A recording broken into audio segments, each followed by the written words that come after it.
우리가 사용하는 언어 가운데 이제 감탄사가 있습니다. 이 감탄사는 자신의 감정과 의지를 어떤 단어나 몸집에 의지해서 직접적으로 표시하는 그런 품사입니다.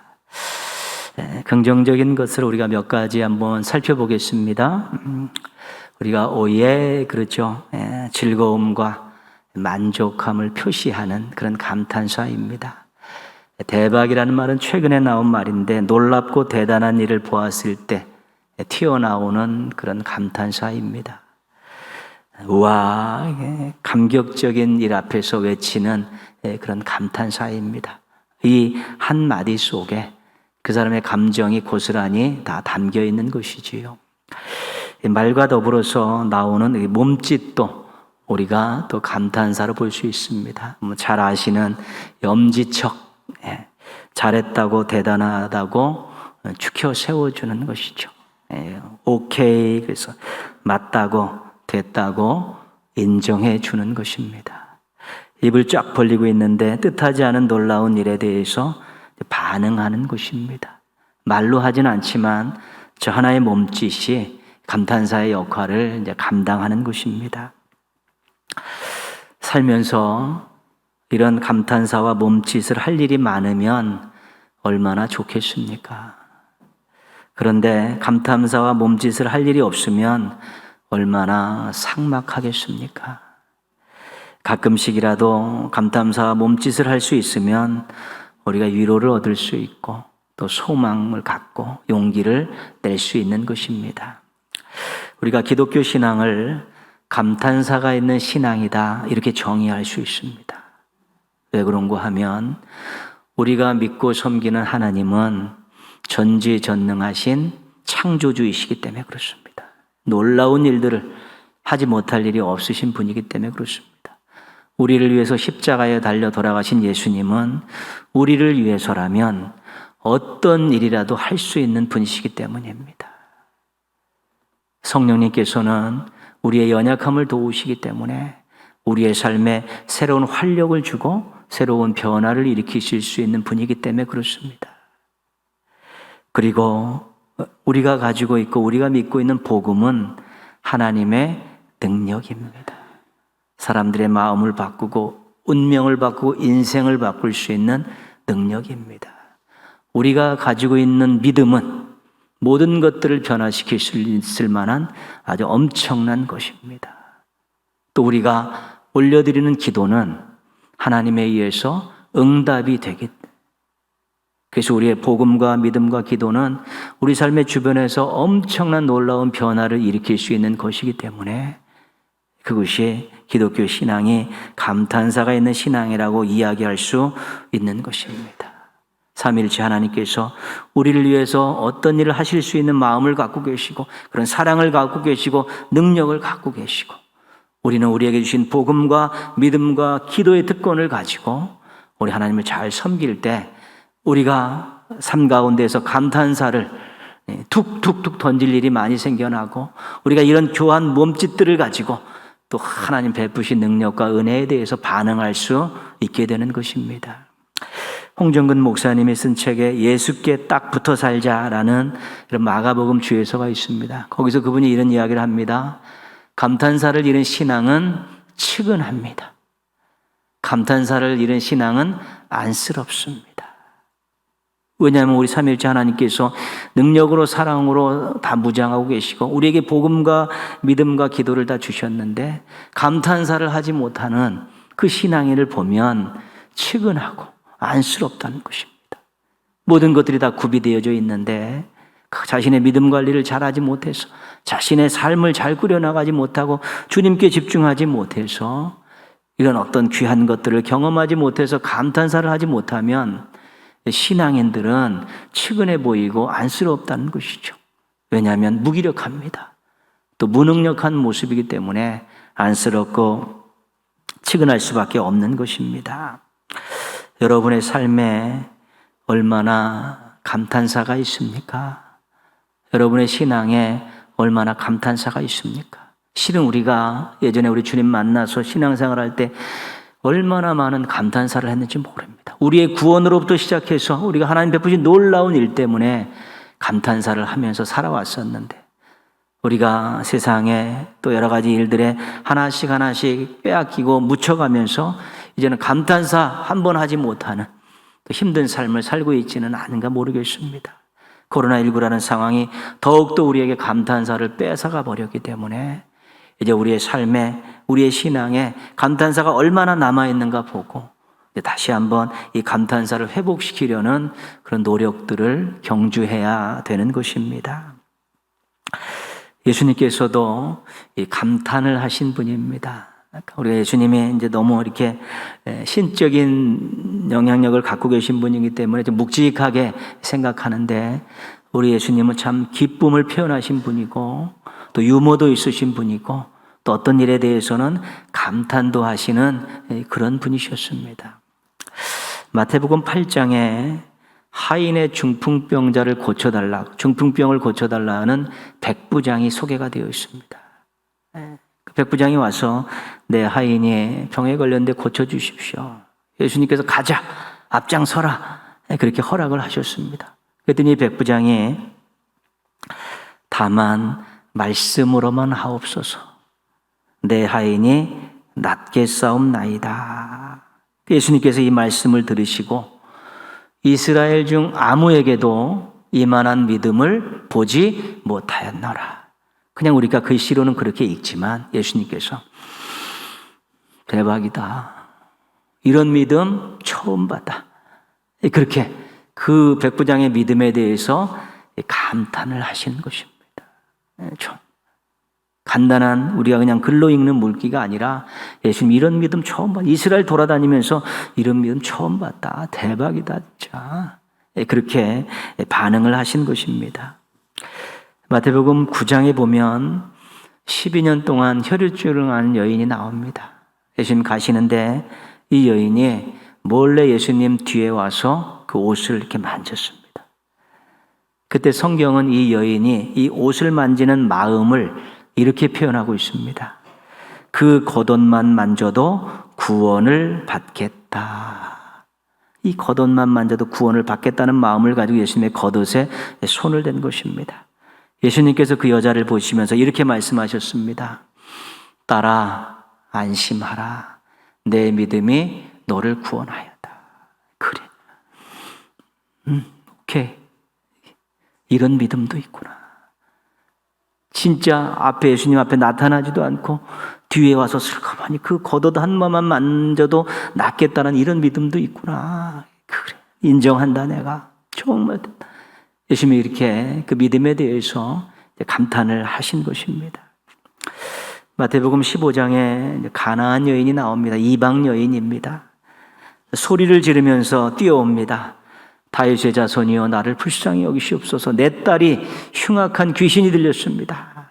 그때 예수님께서 이 여자를 보시면서 이방인이라고 냉정하게 거절하셨습니다. 쌀쌀맞게 거절하셨습니다. 그러면서 이렇게 말씀하시죠. 자녀의 떡을 취하여 개들에게 던짐이 마땅하지 아니하니라. 모욕을 주었습니다. 너 개다. 내가 내 자녀의 떡을 개인 너에게 줄 수 없다라고 모욕을 주었습니다. 그랬더니 여인이 물러서지 않고 주여 올소이다마는 개들도 제 주인의 상에서 떨어지는 부스러기를 먹나이다.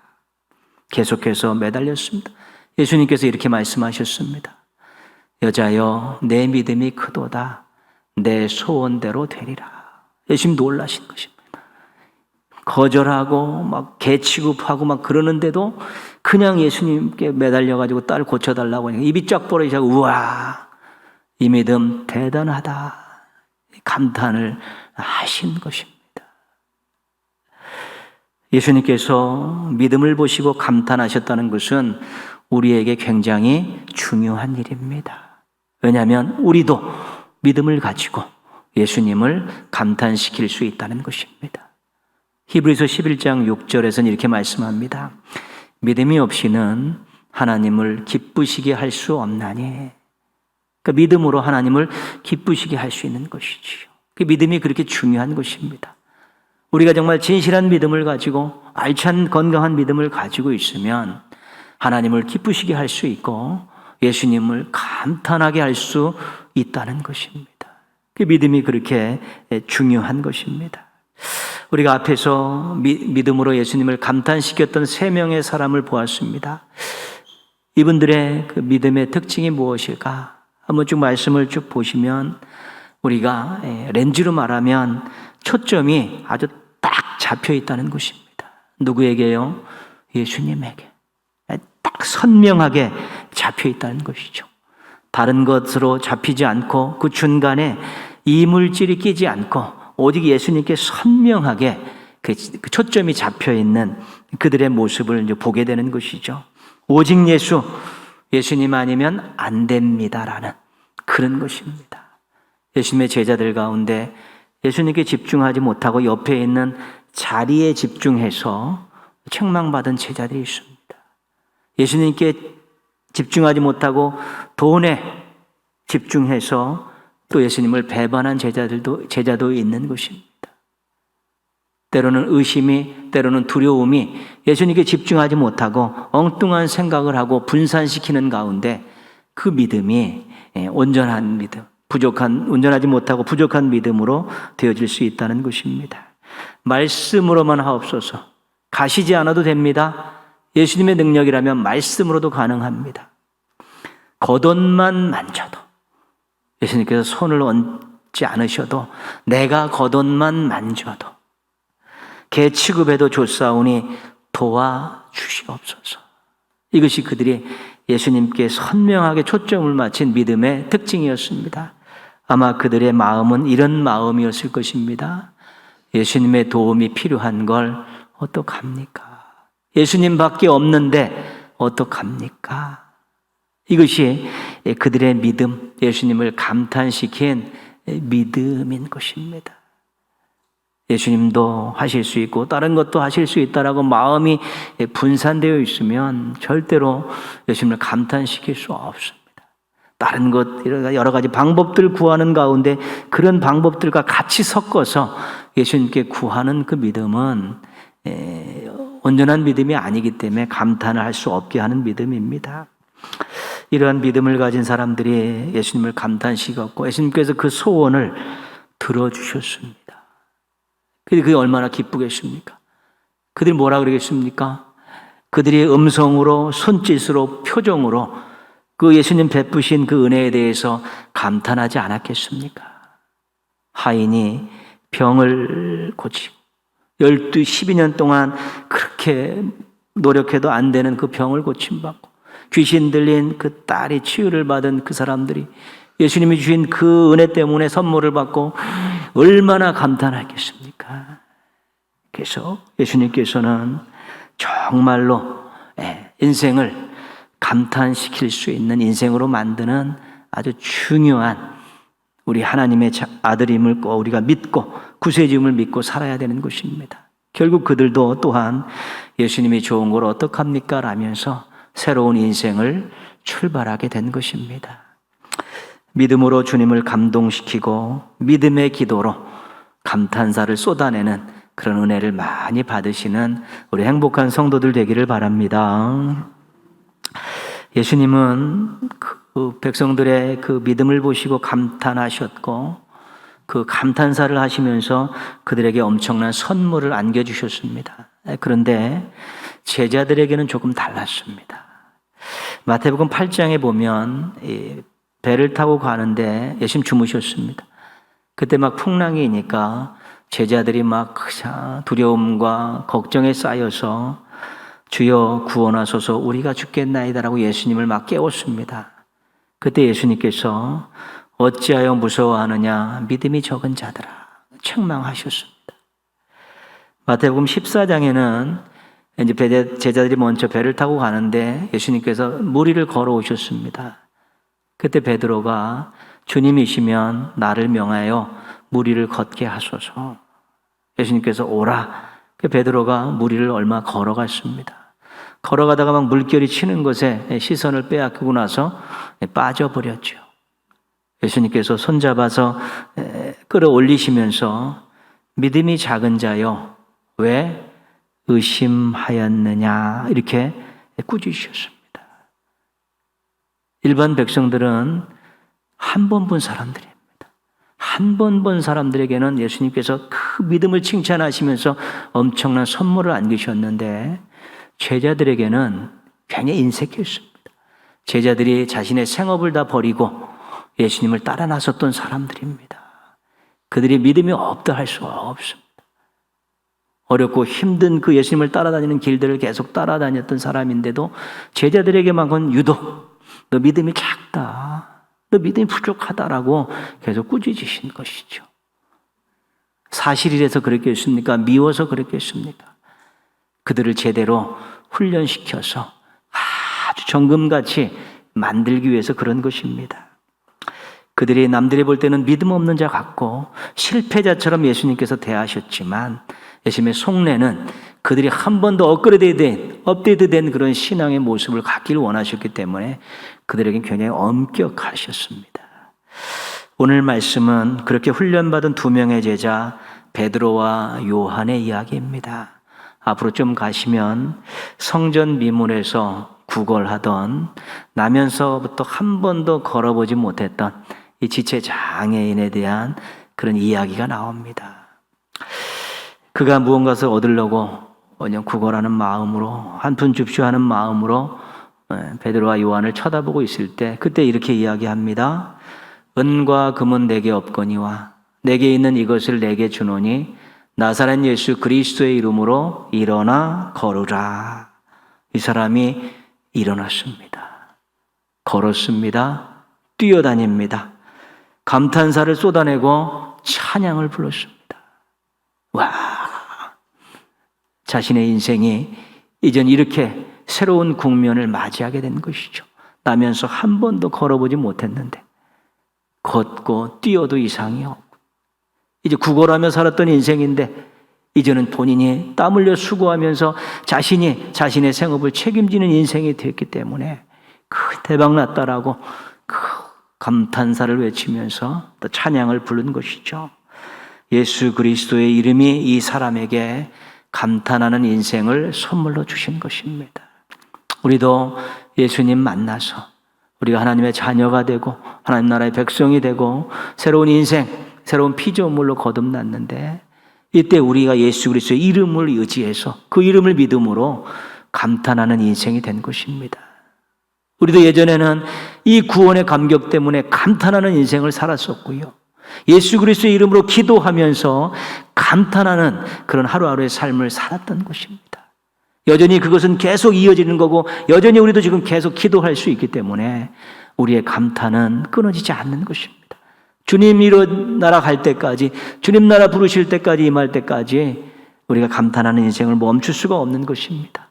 예수 그리스도의 이름이 여전히 활동하고 있기 때문에, 능력으로 존재하고 있기 때문에 그런 것입니다. 이 일로 공회 앞에 잡혀갔습니다. 유대 지도자들이 가만히 들어보니까 자신들이 십자가에 못 박아 죽은 예수를 부활했다고 이야기하고 다닙니다. 그리고 그 예수 그리스도의 이름으로 막 능력을 행하니까 민심이 동요가 일어나는 것입니다. 그러니까 어쩔 수 없이 그 베드로와 요한을 잡아들입니다. 치도원이를 먹이겠다는 것이죠. 잡아들여서 가만히 보니까 할 말이 없습니다.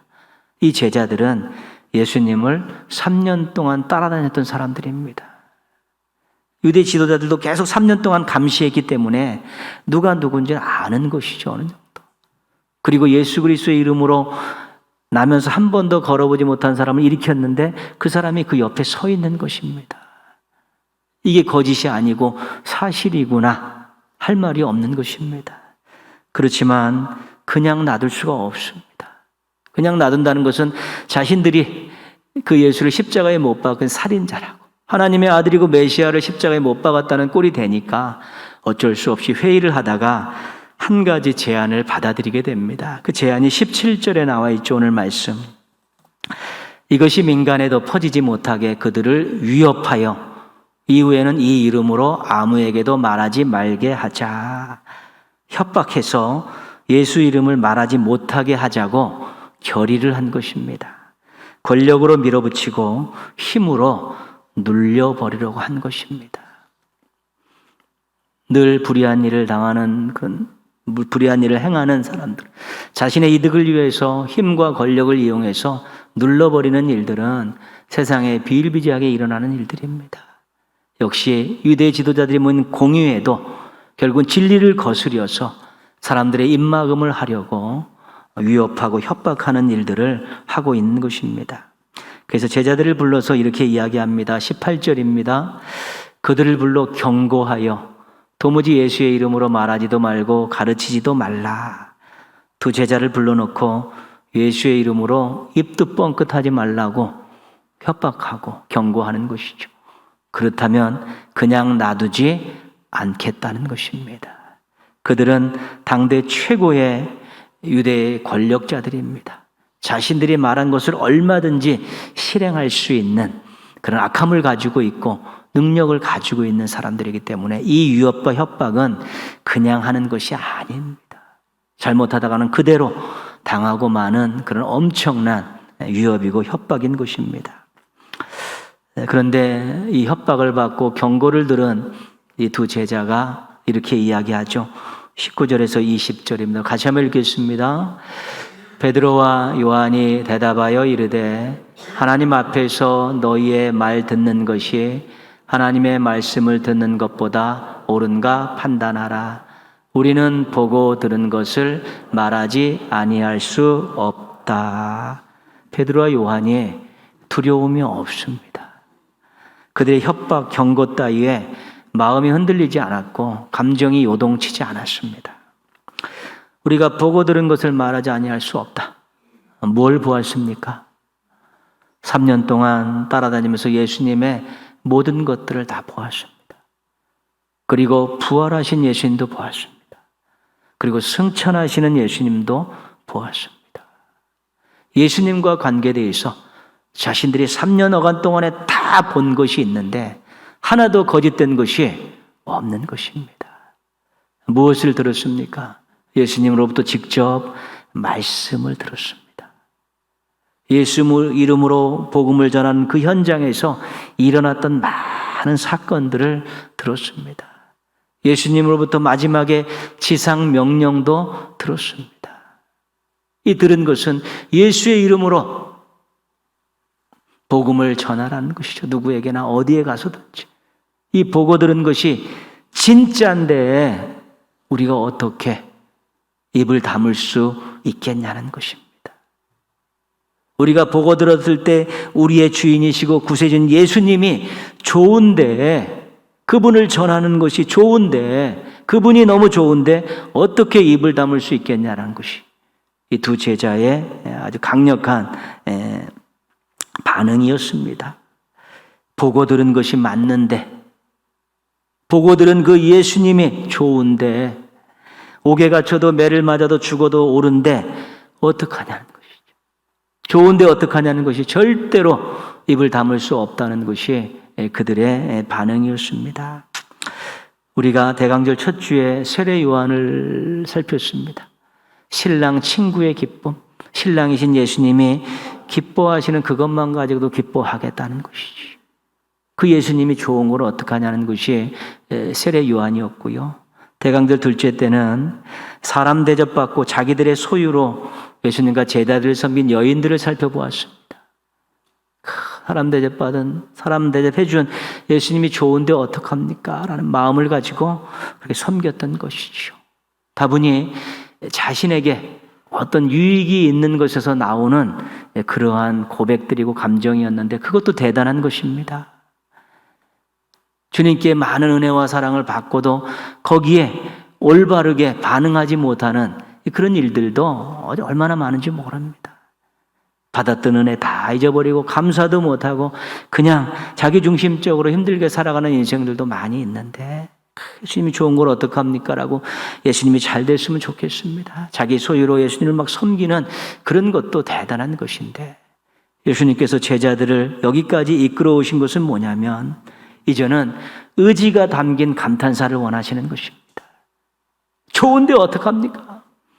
내가 매를 맞아도 옥에 갇혀도 죽임을 당해도 예수님 좋은데 어떡합니까? 라고 그 헌신의 자리, 봉사의 자리로 나가는 그런 성숙한 제자들을 원하셨기 때문에 제자들을 그렇게 철저히 훈련시키셨고, 지금 이 사도행전에 와서 제자들이 정말 예수님이 좋은데 내가 손해를 받고 내가 핍박을 받고 내가 참 죽임을 당하도 예수님 좋은데 나는 이 길을 걸어가겠다고, 이 선택을 하겠다고 나서는 그런 모습들을 보이고 있는 것입니다. 그것들을 예수님께서 원하셨고, 또 그들은 거기에 부응해서 그러한 감탄사가 있는 그런 헌신자의 모습으로 지금 주님을 전하다가 공회에 잡혀가지고 협박과 경고를 받으면서도 그들이 할 말은 다 하고 절대로 입을 다물 수 없다라고, 계속 말할 수밖에 없다라고, 그 서슬이 시퍼란 그 정권 하에서, 그 권력 하에서 그렇게 고백하고 있는 것입니다. 믿음의 기도로 감탄한 일 많이 경험할 수 있습니다. 여러분, 정말 주님만 생각하고 주님만 의지하는 마음 가지고 기도하면 우리 삶에 아름다운 역사들이 일어나는 것이죠. 예전에는 작은 것 가지고도 감탄했었는데 이제는 웬만한 것 가지고도 감탄이 안 될 수도 있습니다. 그러나 정말 주님이 도와주시는 그 작은 것들 찾아내서 감탄하는 인생이 되어질 때 우리의 기도에 힘이 있고 기도 응답의 기쁨이 있는 그런 삶을 살아갈 수 있게 되는 것이고요. 더불어서 훈련을 잘 감당해야 됩니다. 자신의 믿음을 키울 수 있는 훈련에 게을러지면 안 되는 것입니다. 말씀으로 기도로 자신의 믿음, 굳은 살이 배기도록 시행착오를 겪으면서도 자신의 믿음을 잘 관리해야지. 행여 자신에게 좀 어려움이 있고 힘듦이 있어도 그래도 주님을 대해 말씀하는 것, 주님 길 따라가는 것에 대해서 멈추지 않겠다라는 그런 의지 섞인 감탄사를 내뱉는 성숙함을 유지할 수 있기 때문에 그런 것입니다. 건강한 믿음의 사람들이 될 때 우리가 예수님이 좋은 걸 어떡합니까? 라는 감격적인 고백과 더불어 좋은 걸 어떻게 합니까? 라고 봉사의 자리, 헌신의 자리로 나아갈 수 있는 신앙인이 될 수 있는 것입니다. 냉랭한 가슴의 온도를 올려야 합니다. 편안하게 살고자 하는 마음보다는 성장을 추구하는 마음들을 가져야 되는 것입니다. 여러분, 우리가 어떤 문제 속에 갇혔을 때 그 문제만 보고 있으면 해결할 방법은 나오지 않습니다. 위를 보시죠. 주님을 바라보시는 것이고, 믿음을 가지고 주님을 바라보면서 우리가 거기서 나올 수 있고 부술 수가 있고 해결할 수가 있고 한 단계 더 올라가서 든든한 인생과 삶을 만들어갈 수 있게 되는 것입니다. 그러기 위해서는 가슴이 뜨거워야 되고요. 편안하게 살기보다는 내가 성숙하며 살겠다고, 성장하며 살겠다는 마음을 가지고 자신의 믿음을 움직이게 될 때 우리가 정말로 환경을 넘어서는 또 감탄하며 살아가는 그런 인생들의 주인공들이 되어질 수 있게 되는 것입니다. 예수님이 좋은 걸 어떡합니까가 여러분들에게 감격적인 평생의 고백이 되었으면 좋겠습니다. 더불어서 헌신을 결단하는 감탄사가 되었으면 좋겠습니다. 이 두 가지를 우리가 적절히 딱 양손에 쥘 때 우리는 정말 당당하게 우리의 인생을 살아갈 수 있고 우리 앞에 있는 여러 가지 많은 장애물들과 문제들을 넉넉히 이겨내는 믿음의 용사들이 되어질 수 있게 되는 것입니다. 대강절 기간에 예수님이 좋은 걸 어떡합니까? 라는 헌신을 결단하는 또 감탄사도 여러분들이 장착하셔서 주님을 기쁘시게 하고 또 선한 영향력을 끼치면서 나름대로 인생의 큰 복을 누리며 살아가시기를 주님의 이름으로 축원합니다.